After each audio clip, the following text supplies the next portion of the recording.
이거 총소리 아니에요? 56명이 사망했고 최단 시간 최다 살인으로 기네스북에까지 올랐어요. 이 사람 도대체 정체가 뭔가요? 간첩인가요? 놀라운 건 범인이 청와대랑도 관련이 있는 거잖아요.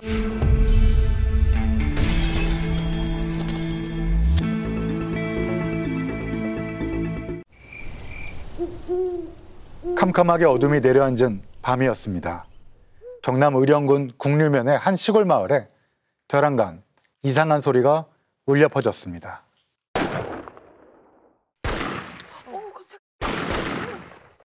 이거 총소리 아니에요?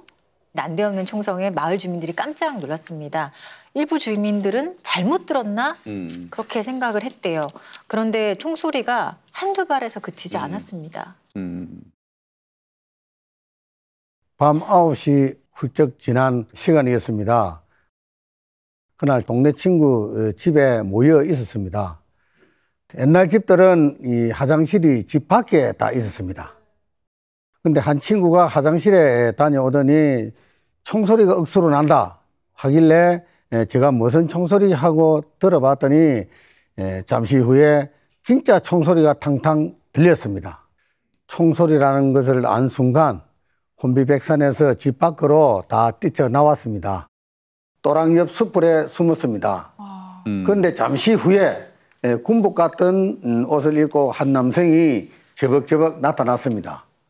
한 손에는 이 후레쉬를 들고 다른 쪽 어깨에는 총하고 탄환을 둘러매고 걸어가고 있었습니다. 근데 너무 무서우셨겠다. 그러면 그 남성이 선생님께서 이렇게 계시던 것을 이렇게 비추면 들킬 수도 있잖아요. 숨소리조차 입 밖으로 내지 못했습니다. 근데 어떤 남성이 군복 같은 걸 입고 있었다고 하셨잖아요. 인근 부대에서 누가 총기를 탈취해서 탈영한 건 아니었었나요? 우리 마을 근처에는 군부대가 없습니다. 그래서 북한에서 간첩이 내려왔나 싶었습니다. 그때 사건이 일어났던 해가 1982년도거든요.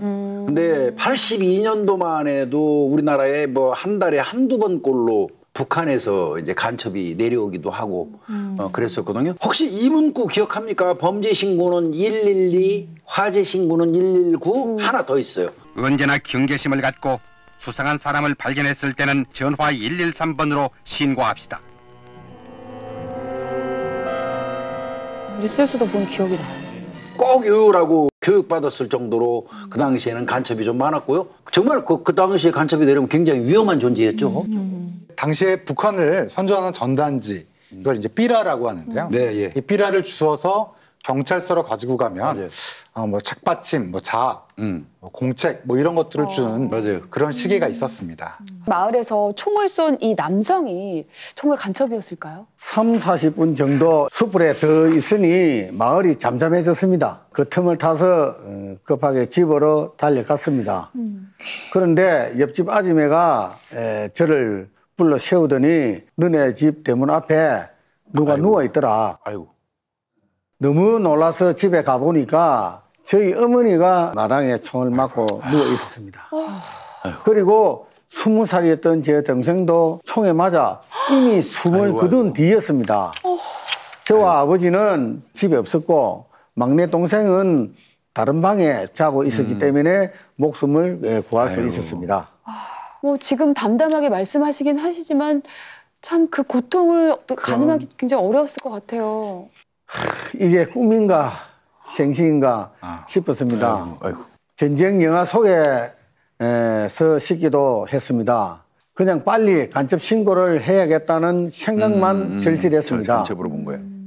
그래서 집에 있는 전화로 우체국의 교환에 전화를 걸었는데 어쩐 일인지 도저히 연결이 되지 않았습니다. 지금은 숫자 버튼을 누르면 바로 상대방에게 연결이 되잖아요, 전화가. 근데 당시만 해도 전화에 이런 뭐 다이어리라든지 이런 게 없이 대신 우체국에 전화 교환원이 있어서 전화를 걸어서 교환원에게 파출소 연결해 주세요 하면 교환원이 수동으로 연결해 주는 그런 시스템이었어요. 전화 교환원조차 연결이 안 된 거예요? 예, 간첩 신고를 빨리 해야겠다는 생각만 들어서 문 앞에 있던 어머니 시체를 옆으로 모시고 오토바이를 타고 곧장 우체국으로 달려갔습니다. 우체국 안으로 들어가 보니 너무 조용했습니다. 보니까 교환 2명과 우체국 집행원이 모두 총에 맞고 쓰러져 있었습니다. 전화를 연결하는 우체국을 습격했다는 거는 일부러 외부와의 통신을 차단하려는 목적이었을까요? 근데 범인이 진짜 간첩이라면 뭔가 계획적으로 그 마을을 고립시키려고 한 걸 수도 있을 것 같다는 생각이 들어요. 의문의 총성은 국류지서 앞에서부터 시작이 됐습니다. 예비군 훈련을 마치고 돌아오던 20대 청년에게 의문의 사람이 다짜고짜 총을 쏜 겁니다. 그 청년은 뭐 총을 맞고 그 자리에서 사망하고 말았고요. 그 다음에 이 사람은 우체국으로 가서 교환원 2명, 그리고 이제 숙직 중에 있던 집배원 1명, 이 3분한테 총격을 가했던 겁니다. 이번에 옆마을인 앞곡리로 향했는데요. 주민들이 한 곳에 모여서 반상회를 하고 있었다고 해요. 그 남성이 이 집에 들이닥쳤습니다. 그리고 가차없이 주민들을 향해 총을 난사했습니다. 왜? 남성은 옆마을인 운계리로 향합니다. 이날이 하필 장날이었어요. 밤늦게까지 시장에 남아있던 사람들이 있었는데요. 의문의 남성은 시장에서 또다시 민간인을 향해 총을 겨누었습니다. 운계리에서만 1시간 만에 약 15명의 주민이 총에 맞아 사망했습니다. 또다시 걸어서 이번에는 약 1km 정도 떨어진 평촌리로 향합니다. 1km면 꽤 먼 거리인데 거기까지 가는 동안 아무런 제지도 안 받았던 거예요? 제지는커녕 가는 그 길 중간 정도의 마을 슈퍼가 있어요. 이 사람은 거기를 들렸습니다. 그리고는 태연히 그 슈퍼에서 사이다를 한 병 들이키고 슈퍼 주인하고 가족에게도 총격을 가했습니다. 그 결과 2명이 사망하고 3명이 부상을 당하는 일이 생겼고요. 그리고 난 다음에 이 남성이 찾아간 곳은 한 상갓집이었습니다. 평촌리 마을 주민들 대부분이 상갓집에서 장례를 치르던 중이었는데요. 이 남성은 아주 태연하게 이 상갓집에 들어갑니다. 심지어 조의금으로도 3,000원을 내고 술상까지 받았습니다. 마을 주민 한 분이 빈총을 들고 뭐 하는 거냐? 라고 물었다고 합니다. 그랬더니 이 남성이 총알이 있는 것을 보여주겠다라고 하며 대뜸 총을 발사했습니다. 이 상갓집에서 피해당한 사람들이 무려 12명이었어요. 그리고 범인은 민가에 들어가서 총을 난사했는데요. 평촌리에서만 24명이 목숨을 잃었습니다. 그중에는 태어난 지 갓 한 달 된 아기도 있었어요. 이 사람 도대체 정체가 뭔가요? 간첩인가요? 이 마을 주민 모두가 잘 아는 사람이었기 때문입니다. 국류지서에 근무하던 우범곤 순경이었습니다. 우범곤이라는 사람은 대체 어떤 사람이길래 이렇게 흉악한 짓을 벌인 걸까요? 우범곤은 당시 27살이었고요. 태권도 3단, 유도 3단이었어요. 경찰이 되기 전에 해병대에 들어갔었는데 총을 아주 잘 쏴서 특등 사수였습니다. 총을 잘 쏴서 그런지 지대 후에는 경찰이 되었고요. 서울에 있는 101 경비단에서 여기 국류지서에 오게 된 겁니다. 청와대 내부 이 경계를 하는 그 특수한 경찰 조직입니다. 101이라는 얘기는 국가원수 경호를 하는데 100%를 넘어서서 1% 더 완벽해야 된다. 그런 그 의미를 부여했고요. 아무나 들어갈 수 없을 것 같은데 자, 근데 이해가 안 갑니다. 그런 곳에 우범군이 있었다. 우범군 순경 같은 경우는 1980년에 경찰이 됐어요. 근데 그 당시에 이 경찰을 뽑는 아주 다양한 경로에 이 특채라는 게 존속했어요. 시위 진압 전문 경찰, 무술 경찰이 있었고, 통신 경찰도 있었고, 청탁도 난무하고, 한마디로 이제 주먹구구식 그런 채용이었죠. 우범군 같은 경우는 일단 무술 유단자고, 네. 군대에서는 특등사수였잖아요. 그런 게 작용해서 경찰에 들어오자마자 넉 달 만에 101 경비단에 발탁이 된 거죠. 한때 대통령까지 근접해서 경고했던 인물인데 왜 이런 횡포한 짓을 저질렀을까요? 제가 오토바이를 타고 우체국에 갔다가 바로 국류지서로 갔습니다. 그런데 들어가 보니 텅 비어 있었습니다. 참나. 집기도 마구 어지러져 있었습니다. 근처에도 인기척이 전혀 없었습니다. 알고 보니까 마을 사람들이 국유지서 주변에 모여 있다가 오토바이를 보고 우승경이 총알을 더 가지러 오는구나 생각해서 몸을 숨기고 있었던 거였습니다. 아이고. 야, 참. 오토바이에서 제가 내리자 안심하고 한두 명씩 나왔습니다. 제가 아재 간첩이 나타나서 가족들을 다 죽였다 하니까 간첩이 아니라 우승경이 다 죽였다고 하는 겁니다. 저는 그때서야 범인이 우리 마을에서 매일 봤던 우승경이라는 걸 알았습니다. 정말 이것도 근데 못 보겠다. 뭐 경찰이 범인이라고는 꿈에도 생각을 못 하셨을 것 같아요. 당시 우리 집이 주류 유통을 했습니다. 우승경이 와서 술을 찾으면은 술을 내주고 저도 같이 마시기도 했습니다. 어머. 그때는 경찰이 좀 서슬이 시퍼렇던 그런 시절이었습니다. 그래서 네. 뭐 속된 말로 뭐 좀 수틀리면 뭐 잡혀가가지고 그 당시 유명한 거 있죠. 삼천교육대. 네. 삼천교육대 보내기도 하고 그랬으니까 아마 뭐 주류 판매하셨는데 술 달라면 안 줄 수는 없었을 거예요. 그런데 우승경이 술을 먹고 신세 한탄을 하면서 매일 행패를 부리고 마을마다 다녔습니다. 네. 내가 여기 올 사람이 아니다. 이거야 이거. 내가 다 죽인다. 이렇게 말하기도 했습니다. 와, 어떻게 경찰의 탈을 쓰고 속으로는 다 죽여버리겠다 딴 생각을 하고 있었던 거네요. 근데 지서에 일단 신고를 하러 가신 거잖아요. 신고도 못 하셨겠네요. 다른 지서에라도 신고를 해야겠다는 생각이 들어서 옆마을 그 봉수지서로 오토바이를 타고 갔습니다. 가다 보니 차가 한 대 오길래 다급한 마음에 차를 세웠습니다. 차 안에 보니까 국유지서장과 그 밑에 2인자인 차석을 비롯해서 4명이 차에 타고 있었습니다. 지서장의 차석까지 그런 분들이 지서를 비우고 어디를 갔다 온 거예요? 부곡 온천 갔다 왔습니다. 그래서 그날 근무자는 우승경 한 명뿐이었습니다. 그랬구나. 이 경찰서에서 이제 파출소가 있고 지서가 있잖아요. 지서는 이제 대다수 외곽 지역이에요. 산촌 마을 같은데. 그래서 이 경찰 지서는 규모에 따라서 1급지, 2급지, 3급지, 4급지 이렇게 4단계로 나누는데 지금 현재 나오고 있는 이 국유지서는 4급지입니다. 즉 말하면 전국에서 규모가 가장 작은 그런 그 경찰 관서라고 할 수 있겠습니다. 그러다 보니까 이제 근무 인원도 4명에 불과했던 거고요. 그래도 이거는 최소한 2명 이상은 그 지서나 경찰관서에 있어야 되고 상주해야 되거든요. 네. 근데 한 명밖에 근무를 안 하고 있었다? 거기다가 파출소장, 지서장하고 바로 그 밑에 이제 그 사람이 끼어가지고 근무 시간에 온천을 갔다 왔다? 말도 안 되는 일이 벌어진 겁니다.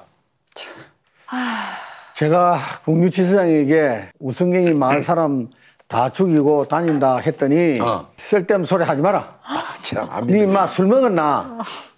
저보고 그랬습니다. 그렇지, 안 믿지, 안 믿고. 아니 지금 얼마나 상황이 다급한 상황인데 주민이 신고를 하는데 경찰이 믿지도 않네요. 예, 함께 가보자고 해서 지서장 일행과 국유지서에 도착했습니다. 가보니 방위병도 없고 무기고는 열려 있으니까 국유지서장이 난리 났지. 그제서야 이거 큰일 났다 했습니다.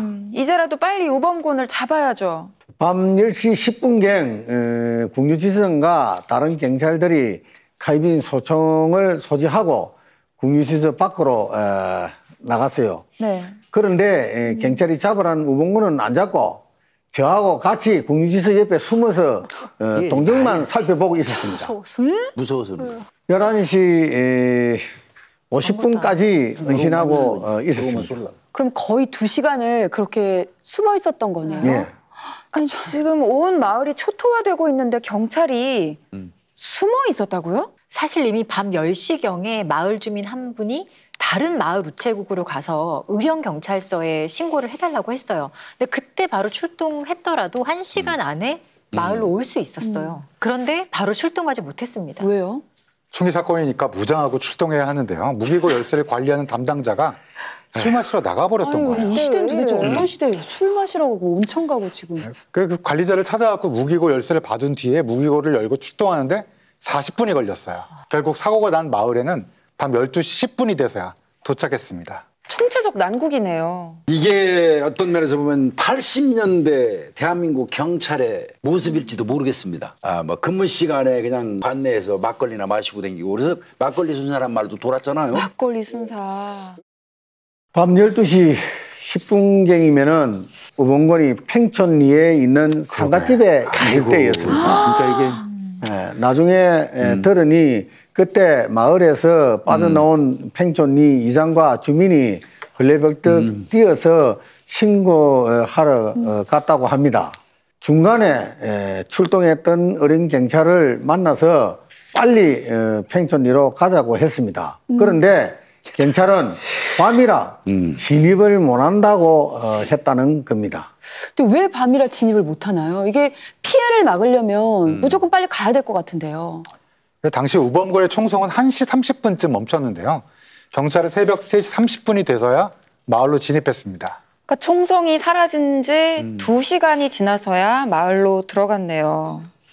근데 이때라도 서둘렀으면 그 상가집에 그렇죠. 있던 12명은 구할 수 있었을 텐데. 이때 우범건은 뭐를 하고 있었나요?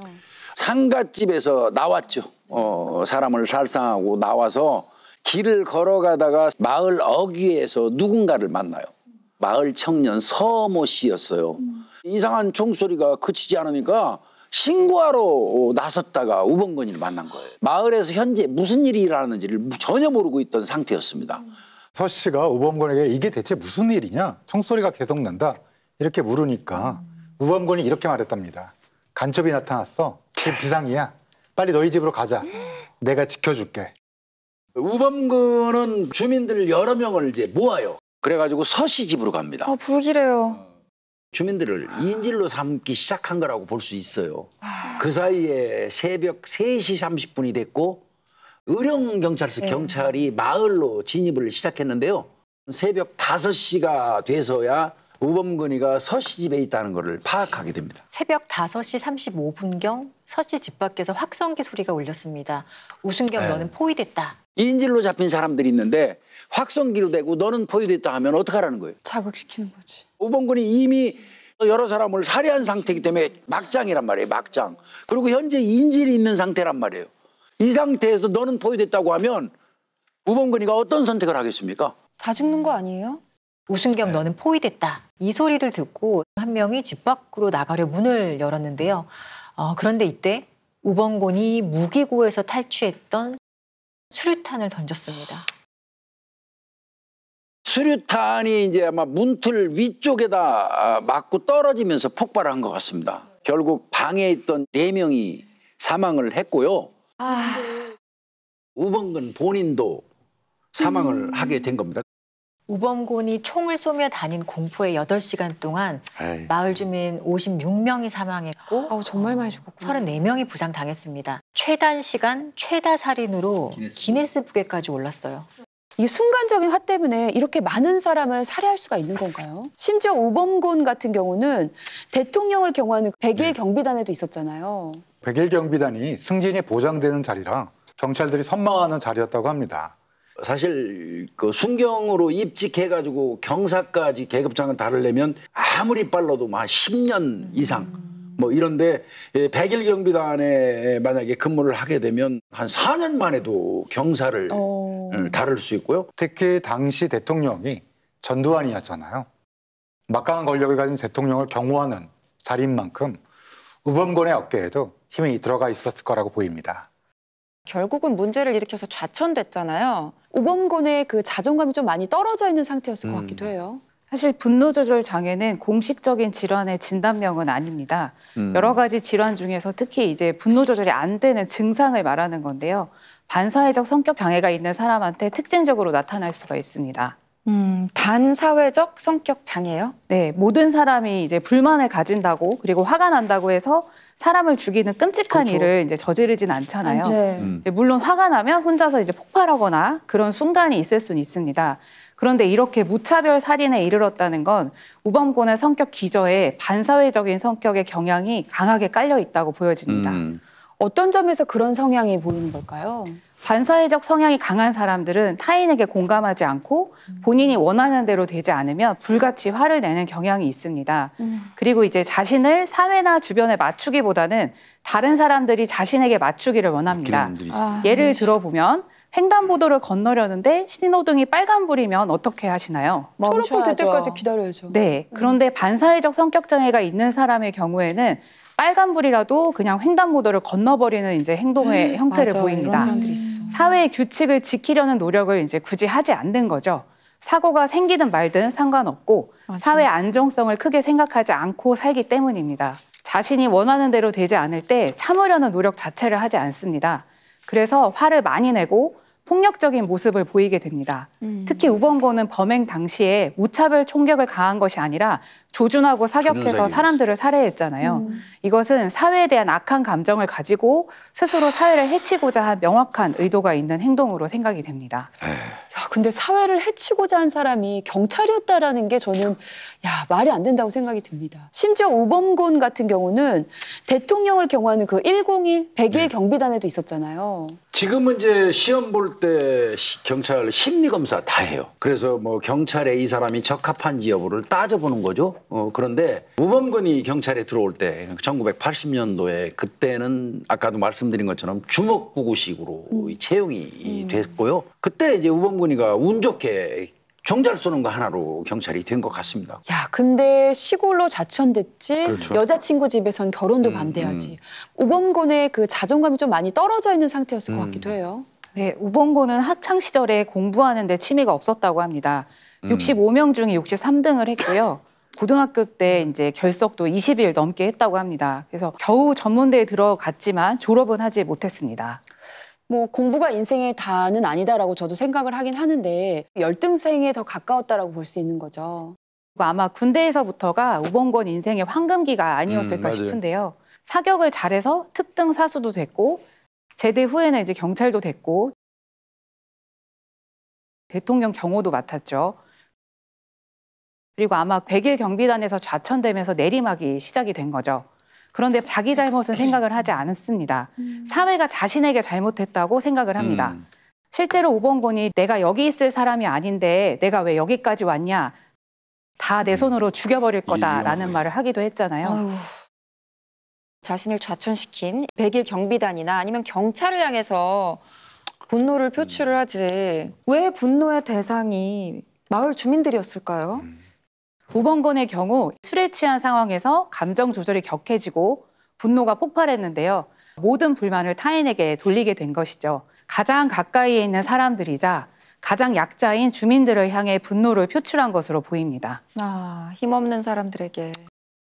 분명히 우범곤이 어디 가도 또 똑같은 잘못을 일으킬 텐데 아예 경찰직을 못하게 했어야 되는 거 아닌가요? 아마 짐작컨대 101 경비단에서도 분명히 이 우범근이가 대통령을 경호하기에는 적절치 않은 인원이다 판단했기 때문에 내보냈을 거예요. 그런데 대도시로 내보내면 그 위험성이 보다 크다고 생각을 한 것 같아요. 그래서 비교적 인구수가 적은 그 시골 지역으로 내보낸다고 한 게 의령이 선택된 것 같고요. 또 의령경찰서에서도 가장 치안 수요가 작은 국유지서, 시골지서로 내보냈던 거죠. 아까 해고를 시켰으면 이런 일이 없잖아요. 그럼 큰 도시는 위험하고 작은 도시는 위험하지 않나요? 정작 이 비극을 초래한 가해자인 우범곤은 사망했잖아요. 그 이후의 상황은 어떻게 됐나요? 우범곤 사건이 일어난 지 이틀 뒤 국무면에 웬 헬기 한 대가 도착했습니다. 헬기에서 내린 사람은 전두환 대통령이었습니다. 그렇다면 뭐 그래도 대통령이 왔으니까 이제 됐다. 우리 억울하고 분통한 마음을 그래도 좀 풀어주겠구나 하고 마음이 좀 놓이셨을 것 같아요. 그런데 대통령은 책임자 2명과 악수하고 유족 3명과 잠시 이야기를 나누고 5분도 채 되지 않아 사라졌습니다. 아니 근데 101 경비단에서 근무한 인물이면 청와대랑도 관련이 있는 거잖아요. 대통령이 사과는 했나요? 저는 단 한마디 사과도 들어본 적이 없습니다. 얼마나 유족을 무시했으면 그럴 수 있습니까? 도저히 이해가 안 됩니다. 심지어 우범근 사건에 대하여 언론 보도도 딱 일주일만 나갔습니다. 언론 통계. 당시 보도된 기사인데요. 특수근무청. 우범건과 사건에 대해 비교적 백일단이라는 소리 안 자세히 다루고 있는데 백일경비단이라는 단어는 찾아볼 수 없습니다. 대신 보시다시피 특수근무처로 단어가 표현돼 있죠. 우범건과 청와대가 관련이 있다라는 그렇죠. 거를 알리고 싶지 않아서 그런 건가 싶은데 그렇죠. 피해자인 유족들은 그 누구에게도 그 어떤 사과도 한마디도 듣지 못했는데 사건은 아주 빨리 마무리되었습니다. 이틀 만에 위로금과 장례비가 지급되었어요. 사망자 한 명당 직업이나 연령에 따라서 최하 250만 원에서 1,800만 원까지 차등적으로 보상금이 주어졌습니다. 그런데 250만 원 받은 분은 55세 여자분입니다. 그리고 1,800만 원 받은 분은 그 당시의 나이로 택시를 하고 있었는데 40세 가량 됐습니다. 나이에 따라서 했구나. 아니 평생 씻을 수 없는 엄청난 공포와 슬픔을 겪었는데 진정성 있는 사과도 없이 그냥 건넨 돈이 무슨 의미가 있겠어요. 정부는 피해 주민에 한해서 세금 감면도 해주고 자녀 학비 면제, 예비군 훈련 보류, 그리고 마을 개발 사업까지 약속했습니다. 그냥 무슨 서둘러서 그냥 거래를 끝내려고 하는 그런 느낌이에요. 뭔가 속전속결로 보상금 지급해서 뭔가 빠르게 해결하려고 하는 느낌? 1979년에는 이제 전두환이 군사 쿠데타를 일으켰고 그리고 이제 80년도에 광주 민주화운동을 무력으로 진압을 했죠. 그리고 나서 이제 81년도에 대통령이 되는데요. 이때 대통령이 된 전두환이 가장 신경 썼던 것이 바로 여론이었습니다. 교복 자율화라고 자율화됐어요. 자율화됐고 그다음에 12시 되면 통금이 있었거든요. 그 야간 통행 금지 그것도 이제 이 폐지가 되고요. 프로야구가 개막한 것도 그때였습니다. 그러니까 이제 국민들이 좀 좋아할 만한 것들은 이렇게 좀 뽑아다가 이렇게 실시를 했죠. 여론을 의식해서. 네. 이런 와중에 자신을 경호하던 백일경비단 출신의 우범곤이 총기 난사 사건을 벌인 거예요. 이 사건이 이제 많이 언론을 통해서 알려지면 어떻게 될까요? 정부에 대한 여론이 악화될 수밖에 없겠죠. 그래서 그런 상황이 오기 전에 가능한 빨리 주민들에게 보상하고 이 사건을 좀 마무리하려고 했던 것 같습니다. 그렇게 일주일 만에 우리는 잊혀졌습니다. 저는 그날 이후 매일 밤 누군가 나타날 것 같은 공포에 시달렸습니다. 어머니가 총을 맞고 대문 앞에 누워있던 모습, 동생이 죽어있던 모습이 계속 떠올랐습니다. 너무 무서워서 화장실도 가지 못했습니다. 그런데 더 슬픈 건 우리 집만 초상집이 아니라는 거였습니다. 이게 뭐 엄청 많은. 참 마을 전체가 지금 다 같은 피해를 당했잖아요. 뭐 누굴 붙잡고 울거나 뭐 억울함도 토로를 못했을 것 같아요. 다들 쉬쉬하고 다들 서로가 괴롭고 힘든 마을 전체가 거의 침울한 분위기가 아니었을까 싶습니다. 나중에는 이런 소리까지 들렸습니다. 보상금을 많이 받았으니까 되지 않나. 사람 탈을 쓰고 어찌 그런 소리를 할 수 있습니까? 맞아요. 이런 소리를 하는 사람이 무책임한 있다고? 소리예요, 이게. 절대 진짜 입 밖에도 내서는 안 된. 이 가족 잃은 슬픔을 그러면... 어찌 감히 알겠습니까? 감히 해서는 안 되는 얘기입니다, 정말. 예. 피해자분들 중에는 총상을 입고도 형편이 어려워 병원에 가지 못하고 진통제를 하루에 20알씩 먹는 분도 있습니다. 아직까지도 상처에 진물이 나고 있습니다. 총상의 후유증으로 걸음을 못 걷는 분도 있습니다. 총알이 목을 관통해서 목소리를 잃은 분도 있습니다. 94세의 어머니가 64살 먹는 부상자 아들을 돌보는 지경입니다. 이렇게 우리는 42년이 지난 지금까지 여전히 고통받으며 살아가고 있습니다. 총상의 후유증이 정말 무서워요. 맞아요. 국군수도병원 보고서에 의하면 총상 환자의 66.7%가 정신기능 장애를 앓고 있다고 하고요. 42%에선 다발성 뇌신경 마비를, 그다음에 뇌간 기능 장애 등을 갖고 살아간다고 합니다. 총상 부위에서 통증이 계속돼서 평생 마약성 진통제를 맞으면서 살아가는 경우도 있고요. 한 예로 5.18 때 총상을 입었던 부상자 중에 평생을 고통받다가 스스로 목숨을 끊은 분이 확인된 것만 40명이 넘어요. 그러니까 세월이 지나면서 사람들의 기억에서는 잊혀졌지만 사실 피해자들은 여전히 그날의 공포에서 벗어나지 못하고 살고 계신 거잖아요. 그런데 이런 걸 우리가 잊고 있어서 너무 죄송한 마음이 드네요. 사건이 일어난 지 약 40년이 지나서 오태환 어린 군수님이 돌아가신 분들을 위해서 위령제를 지내자 제안을 했습니다. 이제 겨우 잊고 살려고 하는데 이제 와서 무슨 위령제냐 했습니다. 하지만 영문도 모르고 돌아가신 피해자분들을 위해서 마음을 돌렸습니다. 그리고 제가 유족들에게 연락해서 위령비에 이름을 올리겠냐 물었습니다. 그런데 연락도 하지 마라. 그날을 다시는 생각도 하기 싫다고 답한 분도 계셨습니다. 저 다시 떠올리면 악몽이 되풀이되니까 그냥 잊어버리고 묻어두고 싶으실 것 같아요. 안 겪어본 분은 모릅니다. 저 아들이 어려운 시험에 합격해서 경찰이 되었습니다. 정말 경사스러운 일이었습니다. 아들이 제 부친에게 저 경찰에 합격했어요 자랑을 했습니다. 그런데 제 아버지는 아무 말도 없이 먼 산만 바라보고 계셨습니다. 이해가 됩니다. 할아버지가 축하해 주실 만도 한데. 그러니까, 그렇죠? 경찰이라고 그러니까. 아, 참 담담하게 말씀하시는데 좀 눈물이 나네요. 예. 참 경찰로부터 가족을 잃는 일을 겪으셨기 때문에 손자가 경찰이 됐는데도 이게 마냥 좋아할 수만은 없었던 그 마음이 아니셨을까 한번 생각을 해봅니다. 정말 너무 가슴이 아픕니다.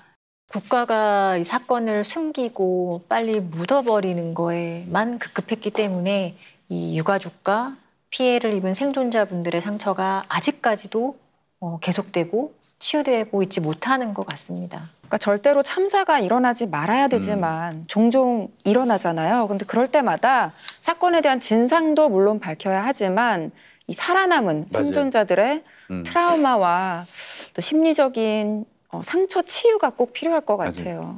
일반적으로 트라우마는 정신적 고통뿐만 아니라 신체적, 행동적 변화에 모두 영향을 미칩니다. 상담자 중에 이런 사례가 있었는데요. 50대 남성이 공장에서 일을 하던 중에 동료가 기계사에 끼어버리는 사고를 목격했습니다. 그래서 이 남성은 동료를 구하려고 바로 붙잡았는데 그 자리에서 사망하고 말았습니다. 눈앞에서 동료가 사망하는 것을 본 이 남성은 그 이후에 잠도 못 자고 겨우 잠이 들어도 같은 사고를 겪는 악몽을 꿨습니다. 시간이 지날수록 점점 예민해졌고요.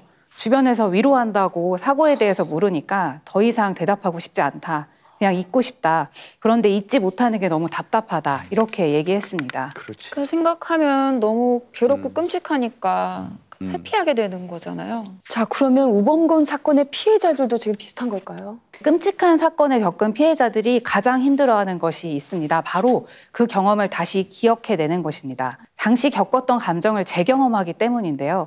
그래서 본능적으로 회피의 반응을 보이게 돼요. 또 피해자라는 사실이 알려지면 주변 사람들이 편견을 가지고 바라볼 수 있기 때문에 보상금을 많이 받았으니 됐지 않냐 이런 식인 거죠. 끔찍한 일을 겪은 것에 대한 보상의 과정마저 곱게 보지 않는 시선이 있습니다. 그렇다면 일부 대중의 시선이 피해자에게 제2차 가해를 가하는 거네요. 이번 사건의 경우는 우리 마을 주민, 내 사랑하는 가족이 총에 맞아서 희생당하는 것을 목격했잖아요. 거기다가 그 모든 일의 원인인 가해자는 사과도 없이 그냥 사망해버렸고요. 사과 받는다고 입었던 상처가 없어지는 것은 아니지만 그래도 일부 억울함이 해소될 수는 있는데 안타깝게도 그러한 기회조차 없었던 거죠. 제가 꼭 말씀드리고 싶은 건요. 어떤 사고든 트라우마를 잘 극복하는 것이 중요하다는 것입니다. 순간순간 올라오는 트라우마로 인한 불편한 감정들을 너무 억누르지 않는 것이 좋고요. 트라우마가 너무 심할 경우에는 인지행동치료, 약물치료 등의 의학적 도움을 받거나 감정에 대한 일기를 쓰고 가까운 지인이나 가족들에게 털어놓는 것도 도움이 많이 됩니다. 물론 이러한 방법들이 한번 겪었던 끔찍한 경험을 없던 기억으로 만들어주진 않겠지만 현재 트라우마로 괴롭게 살고 있다면 다양한 방법으로 이것을 조절하는 것은 반드시 필요합니다.